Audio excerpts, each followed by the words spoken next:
Okay, gang, so I know a lot of you guys have been waiting for probably the review. I've been getting tons of emails. I bet I get 3 to 5 emails a day about this bike. And I want to send a big shout out to anyone that's watched my video, whether you subscribed or not, and an extra special thanks to the people that have subscribed to my channel recently. I mean, for me, my channel's tiny, which you guys know, but I've gained like over 100 subscribers in the last month. And to me, that's a lot. So I'm stoked about that. So I want to say thanks to you guys. And hey, anyways, the reason we're all here, the Super 73 Killer, I called it, right? So anyways, let's talk about some of the things that I don't like about the bike, and then we'll talk about some of the things that I do like. The reason this video has taken so long to come out, it's been unfortunate. It hasn't been my fault. When I first got the bike, you guys saw the unboxing, it was winter, and then a couple weeks later I was finally able to get out and get some time on it. Well, the controller that initially came with the bike was bad, and it was almost unrideable. I mean, it would shut off all the time, the pedal assist wouldn't work, the throttle would be herky-jerky, tons of issues. So I emailed Mario Bike. It took a couple weeks, but they did send me another controller. And this controller is also plagued with some issues. Let's see. So the first controller would do about 30-35 miles an hour. For whatever reason, this one will only do like 24-25. So I don't really know what's going on there. It has 5 levels of pedal assist, and 1 and 5 work okay, or excuse me, 1 and 2 work okay, but 3, 4, and 5 kind of work the same as 1 and 2. You don't feel any more push. There's no more watts being pushed through the motor. So regardless, or needless to say, another controller is on the way from Mario. They assured me that they'll do whatever it takes to make the bike perfect. So anyways, those are the issues that I've had with the bike so far.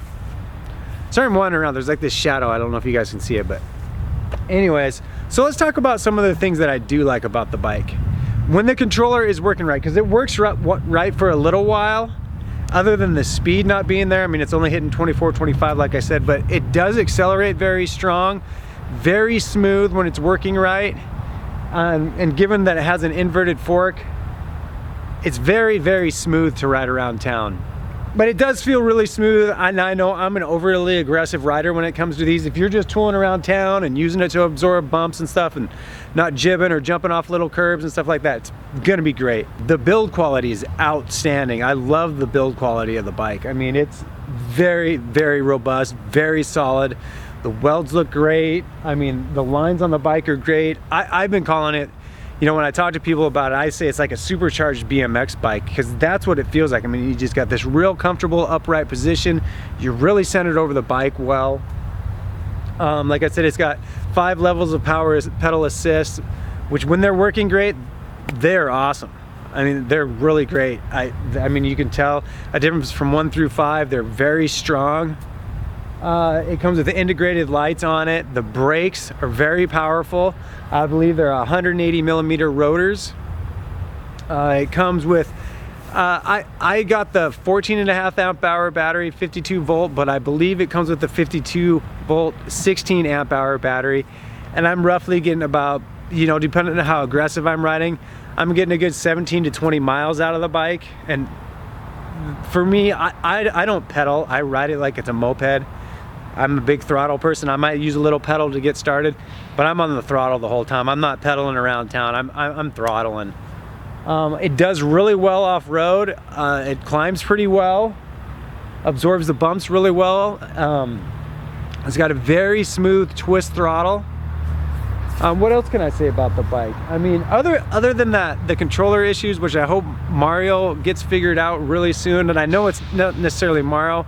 This is a Mack motor, and if any of you guys are following like some of the hyper scramblers and built by Juice, they're running Mack motors and controllers as well, and I know they've been having some problems. So it's not, you know, limited to this bike alone. It's kind of across the board with these 1,000 watt, 1,100 watt Mack motors. I don't know what's going on. I was told by a reputable source that they can be kind of finicky to tune, and a friend of mine that is in the Juice forums and he owns a Juice bike, he was told by Juice that they're getting very close to getting them tuned in correctly and working well. So I would assume Mario's getting to be at about the same place. But I mean, other than the controller issues, which should be worked out really soon, I got another controller coming, so I'll do another kind of extended review or whatever. But overall, it's a great bike, good build quality. It comes with it's a 7-speed. Let's kind of run down the list of everything on it. Okay, 52 volt, 14.5 to 16 amp hour battery, 180 millimeter front and rear disc brakes, hydraulic. The very smooth roll throttle, twist throttle. I know some of my other bikes, they got thumb throttles, and this one is real smooth. You can you give it a lot of throttle, little throttle, it's really smooth no matter what you do. The other ones, the thumb throttles, if you guys know, they are kind of like all or nothing almost. I mean, you can kind of fiddle with it a little bit, but this twist throttle is very smooth. It comes with a full color display, and it's very easy to function, very easy to read. Let's see, what else? It's got the integrated lights, which I mentioned, which work pretty decent. They're not bad. The front fork, which is fully adjustable, so that gives you kind of a nice range of adjustment. I seem to run it a little bit on the harder side, because I said I like to ride a little bit more aggressive. But you know, overall, I think it's a fun bike, and I think when they get it dialed in, get that controller dialed in, it's gonna be a great bike. And Super 73 Killer, the reason I called it that is kind of because of what this bike promises compared to and price compared to what the Super 73 delivers. Now I have a Super 73, I got the red, the new OG. Now we'll be doing these head to head, and by the way, I love that bike. I put like almost 200 miles on it. It had a couple issues as well, but Super 73, thumbs up to them. They did a great job taking care of me on that, so I want to shout out to them. Anyways, I guess that's pretty much it for now till I get the controller dialed in. I'll throw some clips here of me riding it around and showing you guys kind of how I ride the thing. You know, a lot of you guys may not ride it this way, but it's just a couple of clips. Thanks a lot for checking this out. I know it's kind of short, but you know, until I get it working right, I can't really, you know, until the right controller's in it, I can't really do speed test, range test, hill climb until it's working right. So I just kind of wanted to put this out there to let you guys know where I'm at with the bike. So anyways, thanks for checking out my channel, you guys. Thanks for all the new subscribers and new Mario Retro Plus. Anyways, thanks a lot, guys. Make sure you guys hit that thumbs up button, share this video, whatever, subscribe, don't subscribe. Thanks for watching. We'll see you guys in the next one.